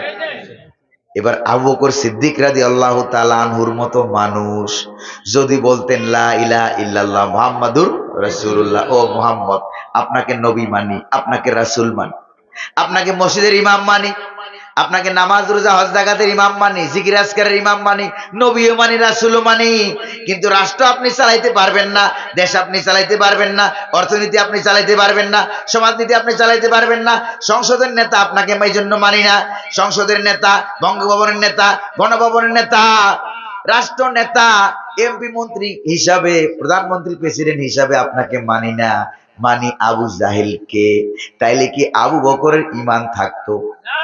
যদি এরকম বলতেন তাইলে কি আবু বকর সিদ্দিক রাদিয়াল্লাহু তাআলা আনহুর ঈমান থাকতো? ওরে বাবা, যার ঈমান সম্পর্কে মুহাম্মদ সাল্লাল্লাহু আলাইহি ওয়াসাল্লাম বলেছেন সারা পৃথিবীর সমস্ত উম্মতের ঈমান এক পাল্লায় দেওয়া হয়, আর আবু বকরের ঈমান যদি আরেক পাল্লায় দেওয়া হয়, তাহলে আবু বকরের ঈমানের পাল্লাটা ভারী হয়ে যাবে। সুবহানাল্লাহ। এই লোকটার ঈমান যদি না থাকে, এই লোকটার যদি মুহাম্মদুর রাসূলুল্লাহকে রাষ্ট্রনেতা প্রেসিডেন্ট না মানে, ঈমান যদি না থাকে, তাহলে আমার আর আপনার ঈমানের দাম কদ্দুর? আমার আপনার ঈমানের দাম কদ্দুর? আমরা ঈমানকে চতুর্দিক দিয়ে লোহা দিয়ে বক্স বানাইয়া এমন ভাবে আটকাইছি, শিকল দিয়ে বাঁধ দিয়েছি যে আবু বকরের ঈমান গেলেও যেই কারণে আবু বকরের ঈমান যায়, সেই কারণ আমার ভিতরে থাকলে আমারটা যাইতে পারবে না, আমি আটকে রাখছি। নাউজুবিল্লাহ কবেন না? আর যদি বলবেন না নাউজুবিল্লাহ। ভাইরা আমার বুঝে আসছে নাকি আসে নাই? আসছে কিনা? এবার আমি আপনাদেরকে বলি, সর্বশেষ দুই একটা উদাহরণ দেই। এই যে আমাদের কপালের নিচে দুইটা চোখ আছে না ভাই? আছে নাকি নাই? চোখ দুইটা দিল কে? কান দুইটা দিল কে? এই পর্যন্ত কোন ডাক্তার, কোন ইঞ্জিনিয়ার, কোন বিজ্ঞানী, কোন মেডিকেল সায়েন্টিস্ট আপনাদের এলাকায় বলতে পারছে চোখ আল্লাহ পাক যেখানে দিয়েছেন এখানে না হইয়া দুইটা চোখ যদি দুইটা বগলের নিচে হইতো খুব বেশি ভালো হইতো? ওয়াজ শোনার জন্য, দেখার জন্য সারাদিন এরকম হাত উঠে রাখা লাগবে, ঠিক কিনা? এরকম কথা কোন ডাক্তার বলছে? ইঞ্জিনিয়ার বলেছে? কান দুইটা যেখানে আছে ওখানে না হইয়া যদি হাঁটুর চিপার মধ্যে হইতো বেশি ভালো হইতো। কান দিয়া শোনার জন্য ঠ্যাং উপরের দিকে সোজা করে হাঁটা লাগবে, ঠিক কিনা? এমন কথা যদি কোনো ডাক্তার বলে, তাহলে তাকে আপনারা মানবেন না কি বলবেন? পাগল কি বলবেন? মানে আল্লাহ যে জায়গায় দিয়েছে সেই জায়গায় আল্লাহটা বাদ দিয়ে অন্যটা বললে আপনি কি বলবেন? পাগল, ঠিক না ভাই? কিন্তু আল্লাহ যেখানে চোখ দিয়েছেন ঠিক আছে নাকি নাই? কান দিয়েছেন ঠিক আছে নাকি নাই? জায়গা মতে হাত পা আছে নাকি নাই? এবার আমি আপনাদেরকে বলি, চোখ জায়গা মতে দিল যে আল্লাহ, সে আল্লাহ বুঝি ইসলামের রাজনীতি জায়গা মতে দেয় নাই? দিছে? দিছে? দিলে ওইটা মানবো না কেন? চোখেরটা মানবো, ওইটা মানবো না কেন? কানেরটা মানবো জায়গা মতে, ওইটা মানবো না কেন? হাতেরটা মানবো, ওইটা মানবো না কেন? ঠ্যাঙেরটা মানবো, ওইটা মানবো না কেন? এবার যারা আল্লাহর দেওয়া অর্থনীতি, সমাজনীতি, রাজনীতি বাদ দিয়া মানুষের তৈরি করা চালাইতে চায়, এরকম আছে নাকি নাই? যেরকম না আছে নাকি নাই? তারা তো আল্লাহর দেওয়া চোখ আল্লাহ যে জায়গায় দিয়েছেন ওই জায়গা থেকে খুইলা আপনার চোখ বগলের নিচে লাগাইতে চায়। কান আল্লাহ যে জায়গায় দিয়েছেন ওই জায়গা থেকে কান দুইটা খুইলা ঠ্যাঙের নিচে কান লাগাইতে চায়। বাংলাদেশ স্বাধীন হয়েছে 54 বছর। কত বছর? এই 54 বছর মানব রচিত আইন দিয়া দেশ চালাইয়া চোখের জায়গায় চোখ না লাগাইয়া চোখ হয়েছে বগলের নিচে চোখ রাখলে যা হইত। 54 বছর বাংলাদেশের চোখ বগলের নিচে, কান ঠ্যাঙের নিচে, ঠিক কিনা? তো চোখ বগলের নিচে হইলে যা হয়, কান ঠ্যাঙের নিচে হইলে যা হয় তাই হয়েছে। হাজার হাজার কোটি টাকা জনগণের সম্পদ মেরে পাচার করা হয়েছে, ঠিক কিনা? তাহলে আল্লাহর দেওয়া চোখ নীতি, হাত নীতি, পা নীতি মানবো, আল্লাহর দেওয়া অর্থনীতি, সমাজনীতি, রাজনীতি মানবো না, এটা কি ভালো মানুষ না মুনাফিক? কেমনে মুনাফিক হইল? আবার পাগলও বলা যায়। কি বলা যায়? এই যুবকেরা কারা কারা পায়জামা পরে আসছে, প্যান্ট পরে আসছে, একটু হাত তোলো। ভয় পাইও না, ভয় পাইও না। এই যে যুবকেরা পায়জামা প্যান্টের ঠ্যাং কয়টা? আপনার কি ঠ্যাং বলে না পা বলেন? কোনটা বলেন? পা। প্যান্টের পায়জামার পা কয়টা? দুইটা। পা দুইটা। এবার কোন যুবক, একজন যুবক যদি ওই ওখান থেকে আসতেছে, পা এক পায়জামার এক পা পরেছে আরেক পা পরে নাই, এক পা ঠিক আছে আরেক পা সদরঘাট, আরেক পা কি সদরঘাট, সব দেখা যায়। এবার ওই ছেলেটা কি আপনারা মাহফিলে ঢুকতে দিবেন? দিবেন? দিবেন? কি বলবেন? এ হেতে হাগল, পাগল না হাগল? হেতে হাগল। আর চট্টগ্রামের এলা বলতো পাগল ছাগল বলবো কখন? পলসল, ঠিক কিনা? প্রিয় ভাইয়েরা আমার, এবার আমার দিয়ে উদাহরণ দেই। আমার গায়ে জামা আছে নাকি নাই? জামার হাতা কয়টা? জোরে কন্যা কয়টা? দুইটা হাতা না পরে আমি এক হাতা পরলাম, বাকি সব সদরঘাট, বাকি সব সদরঘাট। মাহফিলে দাওয়াত দেওয়া তাক দূরের কথা, হাদিয়া খাবার দেওয়া তাক দূরের কথা, এই চেয়ারে বসতে দিতেন? কি কইতেন? হেতে মাথা কি? মাথার স্ক্রু ঢিলা। আমি বলি স্ক্রু তো ঢিলা, টাইট স্ক্রুই নাই, ঠিক কিনা? মাথার স্ক্রু নাই, মাথাটা ঢিলা। কেন ঢিলা? কারণ জামা কি শুধু মানুষ এক হাতা গায়ে দেয় না পুরোটা গায়ে দেয়? পুরোটা গায়ে দেয়। উদাহরণ বুঝছেন নাকি বুঝেন নাই? এবার আমি আপনাদেরকে বুঝাইতে চাই, যারা ইসলামের এক ঠ্যাং মানে আর এক ঠ্যাং মানে না, ইসলামের জামার, ইসলামের পায়জামার এক পা পড়বে আর এক পা পড়বে না, এক হাতা পড়বে আর এক হাতা পড়বে না, ওইটা কি ভালো না পাগল? কথা কন। কিন্তু দুঃখের বিষয় হলো আমাদের দেশে এদেরকে পাগল বলা হয় না, ঠিক কিনা? বরং আর উল্টা স্লোগান দেওয়া হয়, আমার ভাই তোমার ভাই উল্লুক ভাই, ভাল্লুক ভাই, ভাল্লুক ভাইয়ের চরিত্র ফুলের চাইতেও পবিত্র, নামাজ পড়ে না এক ওয়াক্ত, গাঁজা টানে 5 ওয়াক্ত। আছে নাকি নাই? আল্লাহ যেন বুঝার তৌফিক দেয়, বলি আমিন। আরো জোরে বলি না আমিন? প্রিয় ভাইয়েরা আমার, এবার সর্বশেষ একটা ছোট্ট হাদিস শুনতে রাজি? রাজি রাজি আছেন? সর্বশেষ একটা ছোট্ট হাদিস শোনায় দেই। আল্লাহ নবী মক্কা থেকে হিজরত করে গেলেন মদিনায়। মদিনা থেকে 8 বছর পর আবার মক্কায় নিজের পৈতৃক সম্পত্তিতে আসবেন, হাজার হাজার সাহাবী সাথে। আল্লাহু আকবার বলেন না? এবার আল্লাহ নবীকে ঠেকাইতে পারে এরকম শক্তি কি মক্কায় কারো ছিল? জোরে বলেন না ছিল? 8 বছর পর কারো কোনো শক্তি নাই। আল্লাহ নবী আসতেছেন, আস্তে আস্তে, ভালো করে খেয়াল করেন, আস্তে আস্তে যখন একবারে মক্কার কাছাকাছি চলে আসছে, রাত হয়ে গেছে। মুহাম্মদ সাল্লাল্লাহু আলাইহি সাল্লাম বলেন, রাতের বেলায় যাব এটা উচিত মনে করি না, ঠিক মনে করি না, রাত্রটা এখানে মরুভূমিতে কাটাইয়া দেই, তাবু গারো, তাবু গারো। তাবু গাড়া হলো, রাতটা মরুভূমিতে কাটাইয়া দেব, এখানেই থাকবো, ঘুমার ব্যবস্থা করো।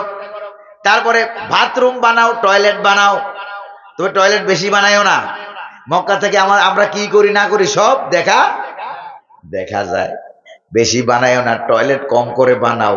টয়লেটের সামনে যখন সিরিয়াল থাকবে, ওরা ওখান থেকে দেখে মনে করবে যে টয়লেটের সামনে সিরিয়াল অত লম্বা, তাহলে লোক না জানি কত, ঠিক কিনা? আল্লাহু আকবার। আর চুলা বাড়াইয়া বানাও, চুলা, লাকড়ির চুলা, চুলা বেশি বেশি করে বানাও। রাতের বেলায় ওরা দেখে যে হাজার হাজার চুলা জ্বলে। আল্লাহু আকবার বলেন না? ওই চুলা যদি হাজার হাজার হয়, এক এক চুলায় যদি 3 জনের রান্না করা হয়, তাহলে মানুষ না জানি কত হাজার। পরের মনোবল গেছে দুর্বল হইয়া। আল্লাহু আকবার। প্রিয় ভাইয়েরা আমার, এরপরে সকালবেলায় যখন হয়ে গেল, দেখে জায়গা লোক এদিকে আসতেছে, মুহাম্মদ সাল্লাল্লাহু আলাইহি সাল্লাম তাকে দেখে আগায় গেলেন। আগানোর পরে দেখে যে কুরাইশদের নেতা আবু সুফিয়ান দূরের থেকেই কয় সারেন্ডার। কিটা কি কি সারেন্ডার। মাপ চাই, মাপও চাই, দোয়াও চাই। কথা বুঝেন নাই? মাপও চাই, দোয়াও চাই, আগের থেকেই সারেন্ডার। এরপরে আল্লাহ নবী ঘোষণা করলেন, আবু সুফিয়ান, তোমার ঘরে তোমার অধীনে যারা আশ্রয় নিবে মাফ। সুবহানাল্লাহ কর। এরপরে সকালবেলা এদিকে আবু সুফিয়ান দাঁড়িয়ে আছে, আল্লাহ নবী দাঁড়িয়ে আছে, আর একদিকে নবীজির চাচা হযরতে আব্বাস দাঁড়িয়ে আছে। হযরতে আব্বাস দাঁড়িয়ে আছে। এবার আবু সুফিয়ান বলছে, ও আব্বাস, ও আব্বাস, লাকাত আসবাহা। দেখেন হাদিসের মূল লফজটা খেয়াল করেন, লাকাত আসবাহা মুলকু ইবনে আখিকাল ইয়াউমাল আযীম। ও আব্বাস, আজকে তোমার ভাইয়ের বেটা মুহাম্মদ, তোমার ভাইয়ের বেটা, তোমার ভাতিজা মুহাম্মদের রাষ্ট্র ক্ষমতা আজকে বিরাট আকার ধারণ করেছে। মক্কারও প্রেসিডেন্ট, মদিনারও প্রেসিডেন্ট। এটা শুইনা আপনারা কোন সুবহানাল্লাহ। অথচ এইটা শুইনা নবীজির চাচা আব্বাস কি বলে দেখেন। আব্বাস বলল, ওয়াই হাক ইয়া আবা সুফিয়ান, ওয়াই হাক, তুমি ধ্বংস হও, তুমি ধ্বংস হও। তুমি যে বলেছ মুহাম্মাদুর রাসূলুল্লাহর রাষ্ট্র ক্ষমতা, মক্কারও প্রেসিডেন্ট, মদিনারও প্রেসিডেন্ট, এখন হচ্ছে আবার মক্কারও প্রেসিডেন্ট। এইটা মুহাম্মাদুর রাসূলুল্লাহর রাষ্ট্র ক্ষমতা না, ইন্নাহান নবুওয়া, ইন্নাহান নবুওয়া, ইন্নাহান নবুওয়া, এটাই হলো নবুয়ত। আল্লাহু আকবার বলেন, এটাই হলো নবুয়ত। এবার আপনারা বুঝছেন কিনা নবুয়ত, নবুয়ত যাকে দেওয়া হয় সে হলো নবী। আল্লাহ নবীদেরকে কি মিশন দিয়ে পাঠাইছে বুঝছেন নাকি বুঝেন নাই? হুয়াল্লাযী আরসালা রাসূলাহু বিল হুদা ওয়া দীনিল হক লিইয়ুযহিরাহু আলাদ-দীনি কুল্লি ওয়ালাউ কারিহাল কাফিরুন। আল্লাহু আকবার বলেন। প্রিয় ভাইরা আমার, আল্লাহ হচ্ছেন তিনি যিনি তার নবীকে পাঠিয়েছেন দুনিয়ার বুকে, রাসূলকে পাঠিয়েছেন দ্বীনে হক, সত্যের বিধান, দ্বীন ইসলাম দিয়া পাঠিয়েছেন। তার কাজ হলো মানুষের তৈরি করা ধর্মতন্ত্র মতবাদ যা আছে সবগুলোকে ধূলিসাৎ করে ইসলাম কায়েম করে দিবে কার? জোরে বলেন না কার?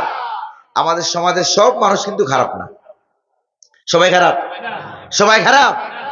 সবাই খারাপ না। একটা গাড়িতে যাত্রী আছে মনে করেন ৬০ জন, ৬০ জন যাত্রী, আর একজন আছে হেল্পার আর একজন আছে ড্রাইভার। হেল্পার আর ড্রাইভার দুইজনে মিলে যুক্তি করে এই দুইটা লোক খারাপ, এই দুইটা লোক কি খারাপ। একটা উদাহরণ দিচ্ছি আমি আপনারে। আর যাত্রী ৬০ জন সবাই ভালো, সবাই বসে বসে জিকির করতেছে আল্লাহ আল্লাহ সুবহানাল্লাহ আলহামদুলিল্লাহ লা ইলাহা ইল্লাল্লাহ। কিন্তু ড্রাইভার যদি ওই গাড়ি সাগরে নামাইয়া দেয়, নদীতে নামাইয়া দেয়, জঙ্গলে ছাইরা দেয়, দুষ্ট ড্রাইভারের, দুষ্কার। জোরে কর না দুষ্কার। এবার ড্রাইভার যদি গাড়ি ঠিক মতো না চালায়, অ্যাক্সিডেন্ট করে, দুষ্কার ড্রাইভারের। এবার আপনারা, আমি আপনাদেরকে বলি, এবার এই ৬০ জন যাত্রী মিলে যদি ওই বিষাক্ত যে ড্রাইভারটা আছে এই ড্রাইভারটাকে চেঞ্জ করা হয়, হেল্পারটাকে চেঞ্জ করা হয়, তাইলে তো গাড়ি ঠিক মতো চলবে নাকি চলবে না? চলবে কিনা? এবার ৬০ জন মিলে যদি গাড়ির ড্রাইভার চেঞ্জ করা যায়, এবার দেশের ড্রাইভার চেঞ্জ করার সময় এসেছে, ঠিক কিনা? দেশের ড্রাইভার সবাই মিলে যদি পাল্টাতে পারেন, চেঞ্জ করতে পারেন, তাহলে দেশের গাড়ি চলবে জান্নাতের দিকে, ঠিক না ভাই? জোরে কোন ঠিক না ভাই? আল্লাহ যেন আমাদেরকে বুঝার তৌফিক দেয়, বলি আমিন। আরো জোরে বলি আমিন। বুঝছেন নাকি বুঝেন নাই? বুঝছেন কিনা? কারণ মুহাম্মদুর রাসূলুল্লাহ যেখানে থাকে সেখানে দেশের ড্রাইভার অবশ্যই আবু জেহেল থাকতে পারবে না। ক্লিয়ার? কথা ক্লিয়ার? এটা নিয়ে তো দ্বন্দ্ব। দ্বন্দ্ব কি নিয়ে? নামাজ রোজা হজ যাকাত জিকির আজকার এগুলি নিয়ে কোন নবীর সাথে একটা দ্বন্দ্ব হয় নাই বললেই চলে। দ্বন্দ্ব হইলো এটা নিয়ে। দ্বন্দ্ব কোনটা বুঝছেন তো? বুঝছেন তো এবার? না এখনো বুঝেন নাই? দ্বন্দ্ব হইলো ইসলাম দিয়ে রাষ্ট্র ক্ষমতা। যদি বলেন ঠিক কিনা? এখনো এটা নিয়ে দ্বন্দ্ব আছে নাকি নাই? যেরকম না আছে নাকি নাই? আর যদি সময় মতো চেঞ্জ করতে না পারেন, সবাই গজবে পড়ে মরতে হবে, ঠিক কিনা? এই যে আপনাদের এখানে মেঘনা নদী, কি কত বড় মেঘনা নদী আছে না নোয়াখালীর ওই পাশে, চেয়ারম্যান ঘাট দিয়ে ওই দিক দিয়ে যখন যাই, বিরাট বড় নদী, এরপরে যায় সাগর, বঙ্গোপসাগর। মনে করুন একটা জাহাজ, একটা জাহাজ, এই জাহাজটার ভিতরে 500 আছে আলেম, 200 আছে পীর সাহেব। ভালো করে হিসাব করে গণেন, 500 আলেম, পীর সাহেব কত হইলো? এটা ভালো না খারাপ? সাধারণ মানুষ আছে 250। কয়শো? কত হইলো? 950। আর 50 জন আছে খারাপ। কি 50 জন আছে খারাপ, অথবা 10 জন আছে খারাপ, বাকি আরো 40 জন হইল বাচ্চা শিশু, ঠিক কিনা? প্রিয় ভাইরা আমার, এবার এই জাহাজ যখন বঙ্গোপসাগরের মাঝামাঝি চলে গেছে, ওই 10 জন মিলে যুক্তি করে তারা ছিল আগে 3 তলায়, নামলো নিচতলায়। নিচতলায় নামে একবারে জাহাজের ইঞ্জিন যেখানে আছে ওখানে গেছে, যাই একবারে নিচে চলে গেছে, যাইয়া বড় বড় যন্ত্র নিয়ে, ড্রিল মেশিন নিয়ে জাহাজের তলা ছিদ্র করা আরম্ভ করে দিছে। জাহাজের তলা কয়জন? জোরে বলেন না কয়জন? 10 জনে জাহাজের তলা ছিদ্র করা আরম্ভ করে দিয়েছে। প্রিয় ভাইয়েরা আমার, এবার জাহাজের তলা ছিদ্র করে দিয়েছে। ছিদ্র করার পর কয়েক ঘন্টা চেষ্টা করে যখন তলা ছিদ্র করে দিল, সাগরের পানি সব এবার জাহাজের ভিতরে ঢুকতেছে। ঢুকে ঢুকে সাগরের মাঝখানে যে জাহাজ, এবার 500 জন আলেম যে আছে তারা কি বাঁচবে না মরবে? 200 পীর সাহেব হুজুর বাঁচবে না মরবে? 400 সাধারণ মানুষ বাঁচবে না মরবে? 40 জন শিশু বাচ্চা বাঁচবে না মরবে? মরবে। এবার আমি আপনাদেরকে প্রশ্ন করি, বুদ্ধি করে জবাব দিবেন কিন্তু। 10 জন তো মারা যাবে, ওরা নিজেরা জাহাজের তলা ছিদ্র করেছে, এই কারণে পানি উঠে গেছে, এই কারণে তারা মারা যাবে। আর বাকি যে 990 জন ভালো মানুষ, শিশু বাচ্চা, 500 জন আলেম, 200 জন পীর সাহেব হুজুর, ওরা কি বাঁচবে না মরবে? ওরা মরবে। ওরা মরবে কারণটা কি বলেন? কথা বুঝে নাই বোধহয়। এই তো বলছেন ওরা মরবে একটাই কারণ, জাহাজের তলা ছিদ্রকরণ নয়, এরা মরবে একটা কারণ, যারা খারাপ কাজে বাধা দেয় নাই। যখন 10 জনে মিলে ছিদ্র করেছিল, 990 জন মিলে যদি তাদেরকে পাকড়াও করতো, ধরতো, প্রয়োজনে তাদেরকে জাহাজ থেকে ফালাইয়া দিত, ঠিক না? জাহাজ থেকে বের করে দিত। 990 জন মিলে যদি প্রতিবাদ করত, তাইলে কি জাহাজ ডুবতো? তাইলে তো আলেমও বাঁচত, আলেমরাও বাঁচত, পীর সাহেবরাও বাঁচত, সাধারণ মানুষও বাঁচত, শিশু নারী বাচ্চারাও বাঁচত। জোরে কোন ঠিক কিনা? প্রিয় ভাইরা আমার, অনুরূপ ভাবে বাংলাদেশ নামক জাহাজের তলা ছিদ্র করার ষড়যন্ত্র কিন্তু চলছেই চলছে, ঠিক কিনা? এবার লাগাম টেনে ধরতে হবে, লাগাম টেনে ধরতে হবে। প্রয়োজনে ছিদ্রকারীদেরকে, সন্ত্রাসীদেরকে দেশ থেকে বের করে দিতে হবে। বাংলার জমিনে কোরআন কায়েম করতে হবে। রাজি আছেন কারা কারা? রাজি আছেন কারা কারা? তারা একটু হাত তুলে স্লোগান দিয়ে দেখান।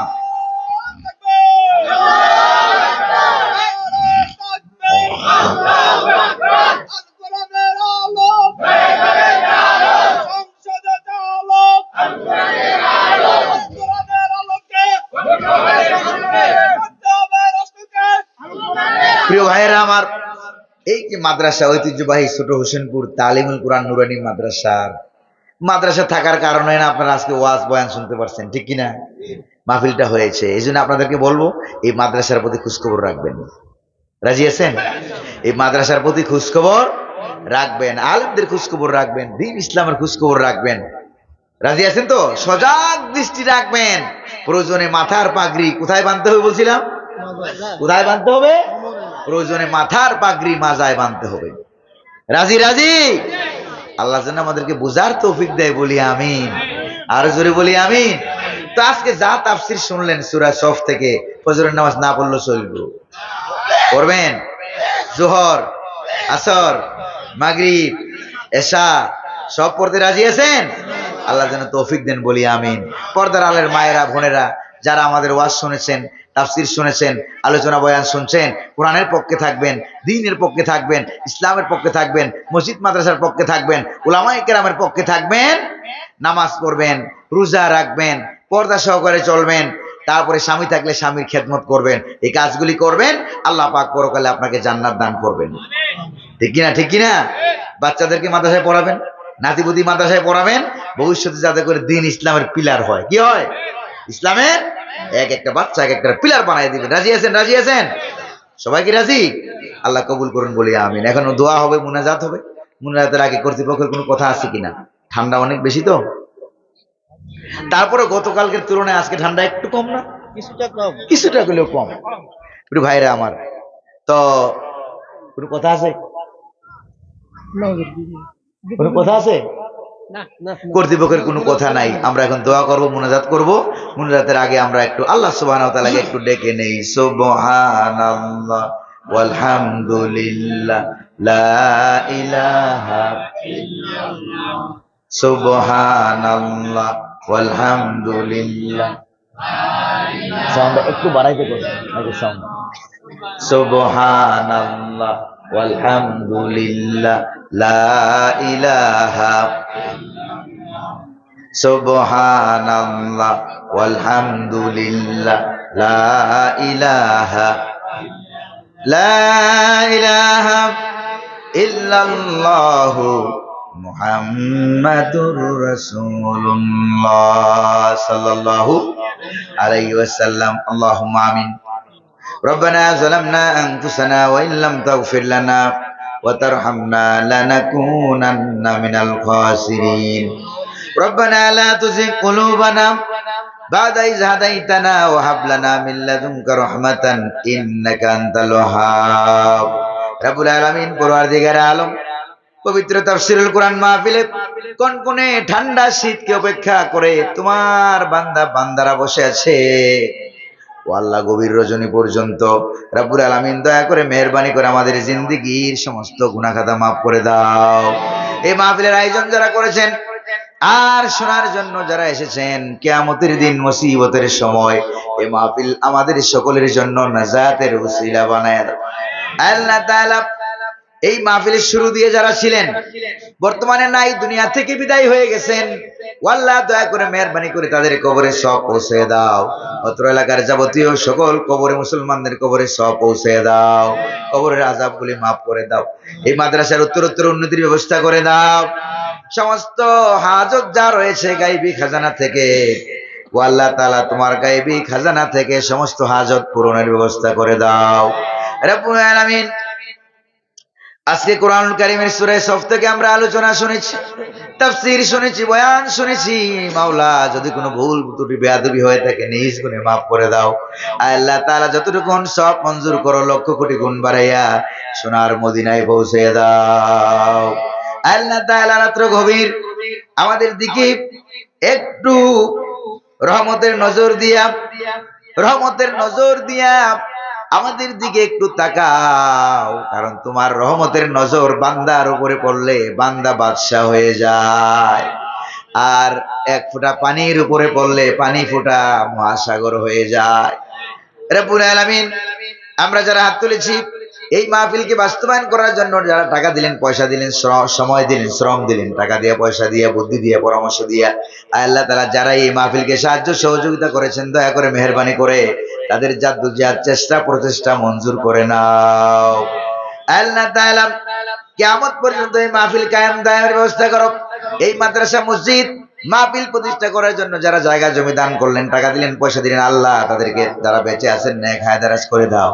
আল্লাহ আমাদের মধ্য থেকে মা বাপ, দাদা দাদি, নানা নানি, চাচা খালু, মামু, ভাই বোন, আত্মীয় স্বজন, বংশের মুরব্বী, মাতৃকুল পিতৃকুল যারা বিদায় হয়ে গেছে, অনেকে আমার মতো আব্বা জানকে হারিয়ে ফেলেছে, অনেকে জনম দুঃখিনী মাকে হারিয়ে ফেলেছে, অনেকে আব্বা আম্মা দুজনকে হারিয়ে ফেলেছে।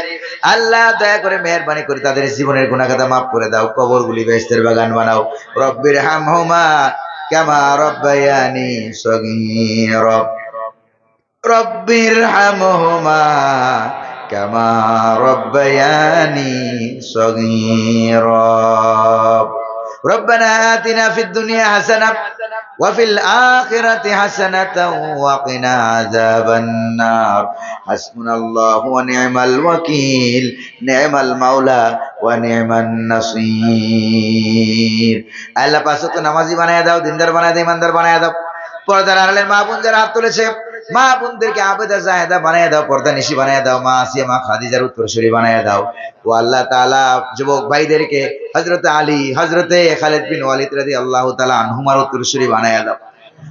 মুরব্বী বাবাজি যারা হাত তুলেছে, মুরব্বীদেরকে হযরত সিদ্দিক আকবর রাদিয়াল্লাহু তাআলা আনহুর উত্তরসূরি বানাও। ছোট্ট মাসুম বাচ্চা যারা হাত তুলেছে, আল্লাহ বাচ্চাদেরকে, শিশুদেরকে, কিশোরদেরকে হযরত হাসান আর হুসাইন রাদিয়াল্লাহু তাআলা আনহুমার উত্তরসূরি বানায় দাও।